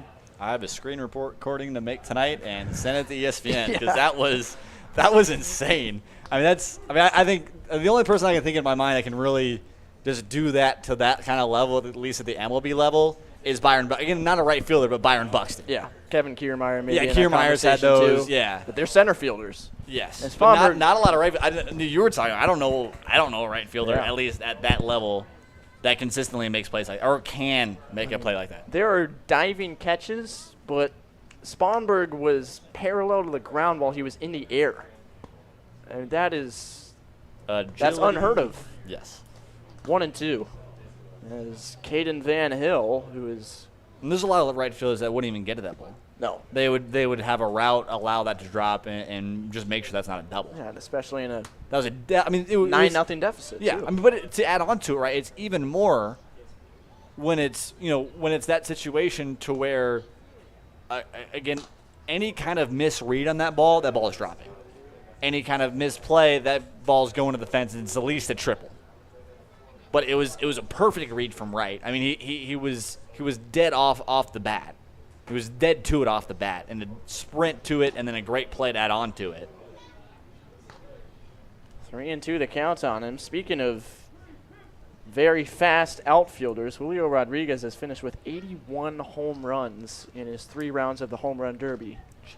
Haven't gotten to a winner yet. That's 27 per round. That's a insane. Rookie in his first derby. Spanberg is going to leg this out on a grounder past the mound. Brem with a strong effort, but can't get him. And it's an infield hit. Spanberg has been on base all 3 times. A hit batsman, a walk, and now an infield hit. And goodbye, no. Yeah. On an infield single. The center fielder. Hayden Van Hill. I would rather give a bomb. Yeah. I'd rather give up a piece ball than an infield single like that. Because I mean, he got Spanberg to miss. I mean, Moore got jammed up, and then just on the speed of Spanberg, that's just the way it is. But I think you're Van Hill. Again, you have the 9-run lead. You got to be able to be comfortable. So just working back out and finding the rest of this one. But I mean, Now you talk one here, right? The struggles at times of who's next for the Bombers, right? Mm-hmm. But for the Haymakers now, I mean, you're very likely going to see Van Hill end this one and go to a 7th, right? So you have one guy. We saw that with Warner, right? You said that with Warner. You saw that with Urban last week. Now you have that with Van Hill. You have guys that can go all the way and stay pretty efficient and give you wins. And now you have the rest of your arsenal to be able to work with. Danny Spanberg has 3 stolen bases now. His team's getting shellacked, but he's putting on a highlight reel. 1-0 the count on Grease. 1-1, and Jaden, I'm sure we'll have Caden Van Hill on here as our player of the game when this one's done, so we'll be able to ask him and figure out when he started to know that the no-hitter was a thing, if he was thinking about it at all. It's 1-2. It's always one of my favorite questions to ask a guy who's putting together a performance like that. Like, how do you know? When do you know? What are your teammates doing? Not saying a thing. Yeah. They better not. Yeah. They better not. Yep. This is popped straight up. Van Hill is calling for it, and he gives way now to Zach Tanabe. I've been in a situation before where a teammate of mine has had a no-hitter through 5, and a kid said to him, hey, go out there and get this no-no. And you could see the 6 other guys in the dugout, just eyes went. 1,000-mile stares. Just went, Yep. hello, what are you doing? Shooting daggers. Yeah. I'm like, I can imagine that. no. Yeah. And, of course, guess what happens? Next batter? Not next batter, but a Very ground soon. out. Yes, the second next batter. Hit. No was gone. Yeah. That's I'm happy that we, especially here in this one, did not talk about it until like at least mention it till an inning that we originally thought it was going to happen. I've seen that way too many times. Well, I mean, you see that on MLB broadcasts sometimes. It's like the 7th, 6th or 7th, and they talk about a no-no. I'm like, what are you doing? Well, the newest craze as far as jinxing no-nos has been less about the broadcasters, but more about Twitter. Yes. Yeah, the national reporters who are covering the game, like John Heyman or Bob Nightingale, they'll say, ooh, Clayton Kershaw. It just happened with Clayton Kershaw at Angel Stadium over the weekend. Somebody tweets out, Clayton Kershaw, perfect game through 7. Bam, it's gone, and all of a sudden you're getting grilled on Twitter. I mean, I don't want to be a mean person there, but, like, you kind of deserve it. Like, to an extent. I get you're a reporter, but, like, there's some, again, a traditionalist look at baseball. But there's some things you just don't talk about. Yeah. That's one of the many things that makes this sport unlike any others. You have a thing like that where you've got thousands, millions of people who are watching the same thing, and all of them believe that this one word they say will have an impact on it. I mean, it obviously doesn't. What a phenomenon. I mean, it doesn't. But, like, is it, especially as, like, a 9, 10-year-old kid watching baseball your entire life, like, that's the dream, right? I mean, there is that dreamy feel to baseball on the way. 2-2 on Tanner Black. What are the things like that? The only one I can think in my head is just don't step on the line. Yeah, that too. Are we talking just like straight up unwritten rules, or superstitions that you don't do? More superstitions that you just don't do. I'm trying to think. Don't wear anybody else's glove. Don't put your hand in another person's glove. Oh, I haven't heard that one as much. Oh. Obviously, I mean, you've been in as a PO. You've been in way more dugouts than me. So you've got a list of these. I don't like. I'm not gonna despise a person for doing it, but like, especially if you like just got a new glove, like a new A2000 right off the bat, right? Like you just don't do that. You don't do that. Black chases the high heat, strikes out swinging, and now catcher Gage Julin. He's 0 for 1, hit by a pitch and a pop out. Juan Soto's your home run derby champion. Look at that. How about that? Youth of baseball. Yeah, ground ball to short, and the throw is there for the final out. Boy, how about that ability to block out the distractions for Juan Soto? Got all these rumors rejecting the $444 million offer, and he goes out there and wins the derby. That's Juan Soto. Yep, top of the 7th inning. That's where we're headed. 9-0 Haymakers on the Corn Belt League Network.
Top of the 7th inning in our nightcap of the Monday night doubleheader.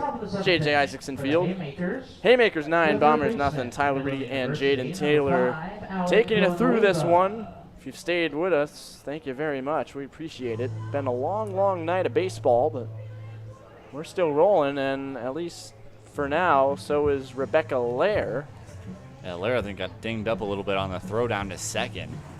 We're all taking a look at her, like but she's all right. Yep, she's good. She's thrown 2 scoreless innings as a position player pitching. I know that's loosely defined in this league because a lot of players, most players, go back and forth between hitting and pitching, but Lair has not pitched at all this season, and she's thrown 2 scoreless innings of relief. Yeah, I mean, very quality so far, and again, you're in an odd spot, to say the least, but you're coming out there and able to do your job to an extent, so you got to give her credit for how well she's been able to work so far through the 2 innings of work. And does have a strikeout. It's been there's only been 2 balls that have kind of been dinged up. The David Swanson liner over to center, and then you also can talk about the single from Chris Calhoun. But I mean, outside of that, well, I mean the liner too. You talk about Spanberg, the liner there too. But I mean, outside of that, it's been a lot of weak contact.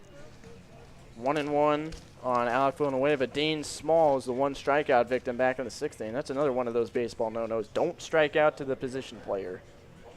That's exactly what Small did, and Rebecca Lair.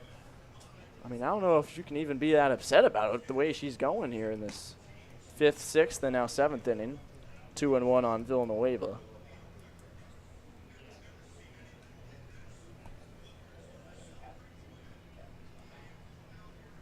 Villanueva, 2 singles today. He's brought in a run and scored a run. And his Lair falls behind 3-1. He'll be followed by Golden and Ritchie.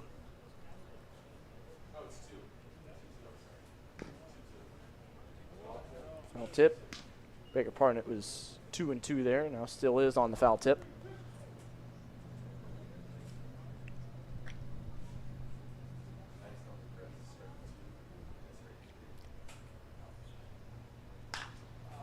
in the air right field. Some confusion with the count, but it's not going to matter now as Spanberg has a much easier play than his last. And there's the first out.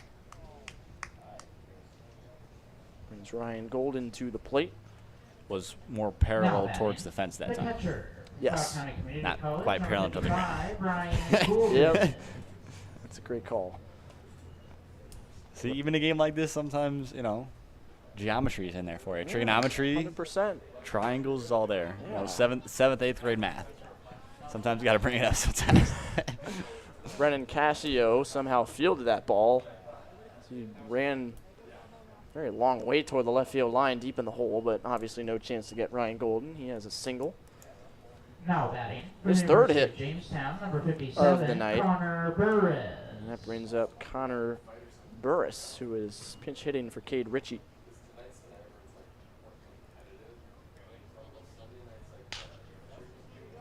On the ground is short, could be two. Cascio to Lemon to Saul.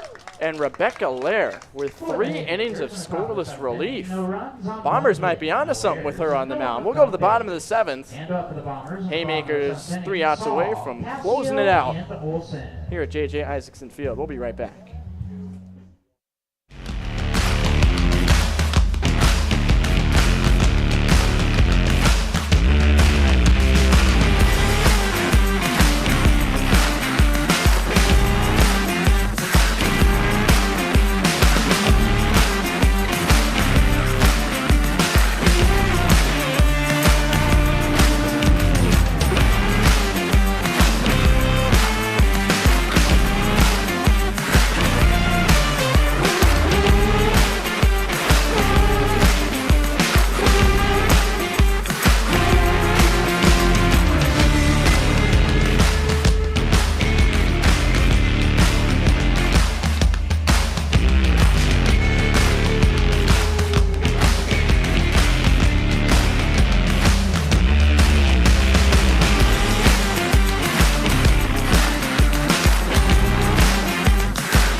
Bottom of the 7th inning. Haymakers lead 9-0 over the Bombers. 3 outs away from closing out their 12th win of the season. And should the Haymakers finish it out, both teams will end the night with a record of 12-11 on the 2022 summer season, as it's 1-0 on Nico Saul and Caden Van Hill's going for the complete game. Hey, nothing's over. Yeah? Nothing's over. Yeah? We did, I mean, I have bared witness to, and we already were bear witness to an 8-run inning so far. I've seen 13 runs and an inning and 2/3 stretch.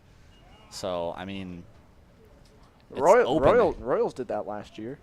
I don't know if that's what you're referencing, but oh no, I'm referencing when I played with the Royal Blue Dogs like 2 days ago. Yeah, that was an interesting one. Bretetic, possibly probably going to be our hitter of the week. Slice down the left field line, and there we go. Nico Saul's going to get something started. He has a leadoff double, and now he's going to try for third as the throw went into second, and the left fielder Ritchie puts his hands on his head. He can't believe he made that decision, and Saul, I believe, will get a triple out of that. Now batting, the shortstop. I mean, he went straight through, right? I mean, he went straight through second, essentially. Yeah. I think they got a call. Yeah, I mean, it's we'll see. It's impossible to tell. I think you got to give it to him at this point. It's 9-0. Yeah, why not? It's hard to judge. It's all about whether or not had the throw gone straight to third, would he have been there? You ever think that ever happens, like in an MLB game or like a high-level game? We'll get to that in a moment. The Bombers are on the board. Brennan Cascio plates Nico Saul with an RBI single, and it's 9-1, and you can hear that dugout. Bombers are still fighting away here in the 7th. But anyway, what were you saying, Jaden?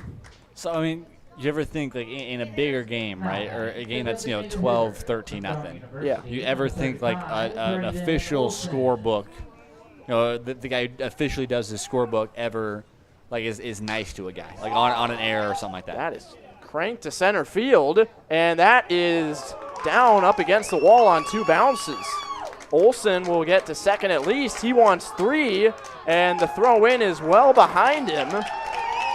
An RBI triple makes it 9-2, and all of a sudden, after Caden Van Hill cruises through 6 scoreless innings, the Bombers are just crushing him in the 7th. Never know. Yeah. It's still there. Double or triple from Saul, RBI single from Cascio, and an RBI triple from Olsen, but I don't know if a scorekeeper would do it. I wouldn't. I would be straightforward. I mean, I don't. It's your job, right? Yeah, like, I it's don't your like, job, but have you ever seen it, like, you ever think in a 12, 13, 14, 15 nothing ball game, like, has a guy ever been nice? And does, I mean, also, like, how do you grade a scorebook? Like, how do you grade a guy who does a scorebook? Like how, job performance? yeah. Like, I mean, a guy, I mean, he's got to get paid, right? Yeah. Like, what? I mean, is there other things that he would do? Is that?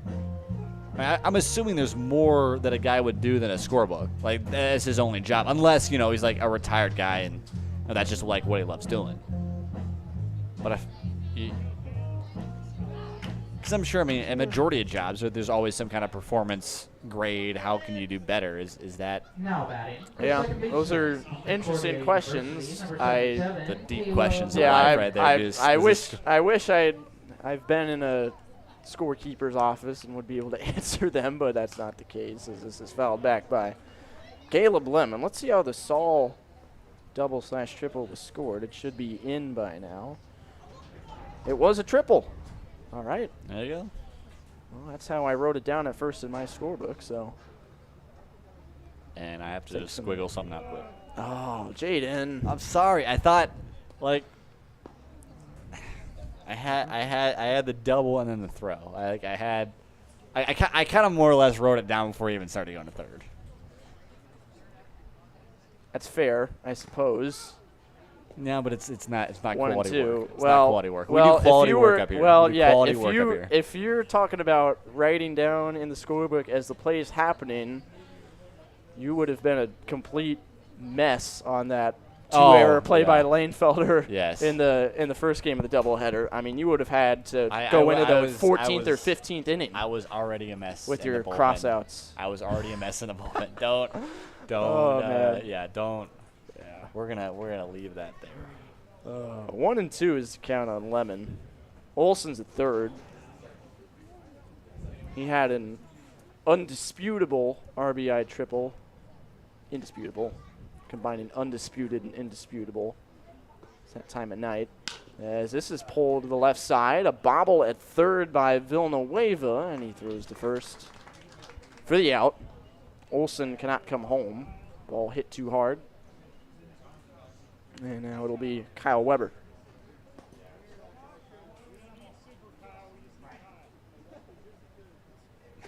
And the triple has been confirmed for Nico Saul. Now batting. I'm not sure if you heard that from the fan, but it said you talked about Superman Spanberg, right? If I'm correct, if that's what I heard on the Nat mic, that was we don't want Super Kyle, we just want Kyle now. I think I need to ask some questions to Kyle Weber. Is there a Superman thing? Is Kyle Weber Super Kyle? Is Kyle Weber, Clark Kent? There you go. On the ground at third, and that goes underneath the glove of Villanueva. Throw home is dropped as it was high. Olsen scores. Villanueva takes second, and it's 9-3. The Bombers just keep it moving. They're putting the ball in play, and Van Hill is still trying to grind through this. Bombers finally starting to put a dent in his line.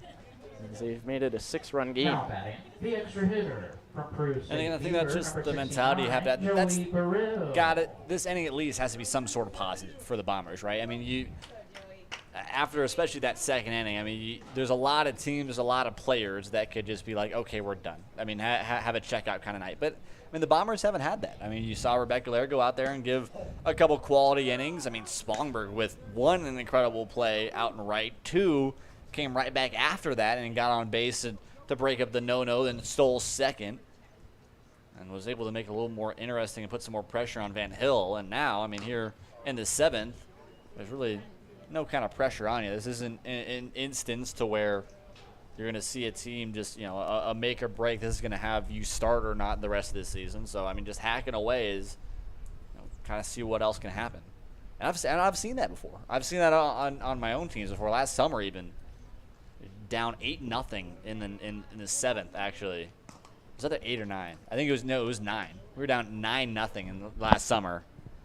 And we came back and scored 8 runs in the last game of the season, and actually had 2 runners in scoring position, down 9-8, and lost with 2 outs in that one.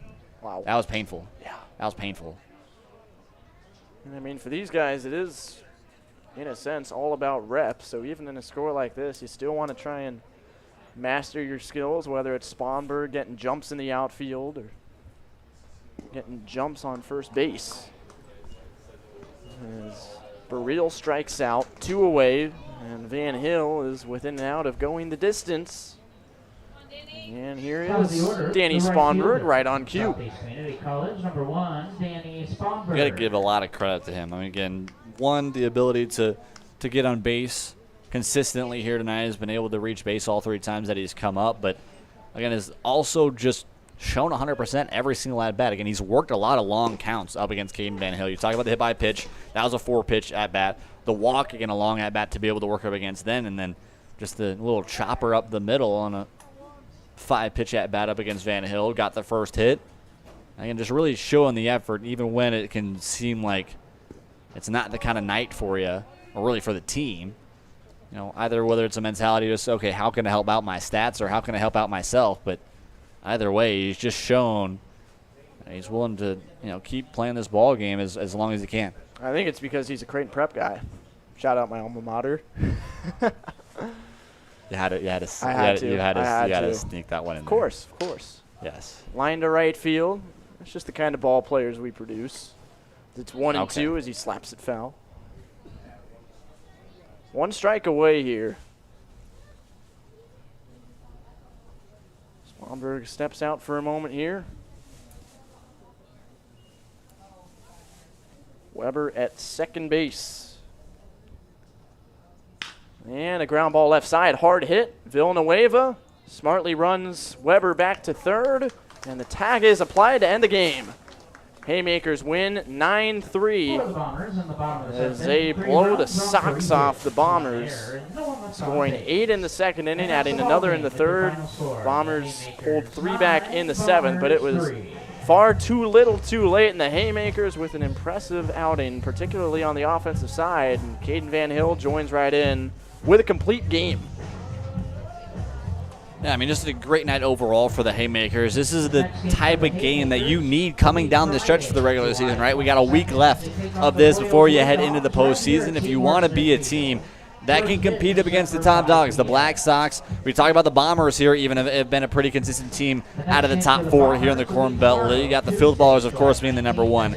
These are the kind of wins you need, right? The offense was just incredible for this group. Double-digit hits for the first time here in, I believe, 2 weeks. If I'm correct, for 2 weeks, first time double-digit hits for them in a game like this. And again, it's still a 6-run ball game. You still see some fight there, and a really good amount of fight to start it off from the Bombers, especially in the latter of that one. But again, if the Haymakers want to work their way into maybe measling themselves into one of the top contenders in the postseason, this is a good way to show it. Haymakers win 9-3. We'll be back in a moment with our Kelly Supply Company Player of the Game. Jaden will be sitting down with Caden Van Hill when we return. Stay with us here on the Corn Belt League Network. Back in a moment.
Final here at JJ Isaacson Field. The Haymakers blow this one wide open after an 8-run second inning by them. They win this one 9-3. A little bit scary in the 7th. 3 runs for the Bombers. They tried to work it back a little bit, but too little, too late for them. And I'm here with our Kelly Supply Company player of the game, Caden Van Hill. It's good to see you. First off, good to see you. But secondly, for you, just an incredible outing for you to be able to go the complete game for you guys. And I think the biggest thing for this team is the depth that you guys have had pitching between you, Urbaum, Wellage. You see Warner yesterday. You've had so many guys that have just been so consistent on the mound. What did you see here today?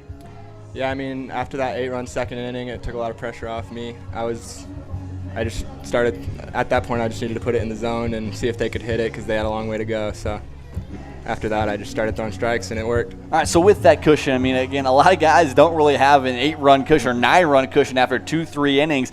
How did that work mentally for you going through those last 4 or 5 innings in that one? Yep, definitely takes a lot of pressure off you. You don't have to work around the hitters. You really just got to attack them. Like I said, just get in the zone and see if they can hit you, and if they can't, then they're just not going to come back. So. All right, so you guys are kind of going down the stretch a little bit, these last 3 to 4 games to come out of the regular season. How do you feel this win kind of plays into what you guys are trying to do the rest of this one? Yep, we just got to keep getting good, solid outings from our starters, keep our bullpen fresh. We've been able to do that because our starters have been going deep. We have at least 4 or 5 complete games from our starters this year, and that's helped us a lot, I think. What's been the biggest piece for you? Again, I've seen you the last 3 years more or less as a pitcher, but the 4-pitch mix is kind of what I've seen from these past couple of seasons. I think that's been the biggest thing for you. You can use so many different pitches that have different movements so many different times. What is that like for you up in there on the mound? Yeah, but it certainly helps. I mean, early in the game I was relying heavily on the fastball for about the first 3 innings, and then after that my velo maybe started to go down a little bit, so I switched to the slider. I threw the slider pretty heavily, maybe even more than my fastball in the later part of the game. Didn't really ever have to go to the changeup too much, but the 2-seam was working well, and the 4-seam worked at the beginning. So thank you so much, Caden. Yeah. Our Kelly Supply Company player of the game here tonight. The Haymakers win our second here on Monday night. Final of 9-3. We'll head to tomorrow. 2 games to the Filth Ballers to take on the Black Sox and the Bombers. Just 1 win for them tomorrow will clinch the regular season title. From Tyler Reidy and everybody here on the Corn Belt League crew, I'm Jaden Taylor. Thank you guys so much and have a wonderful evening.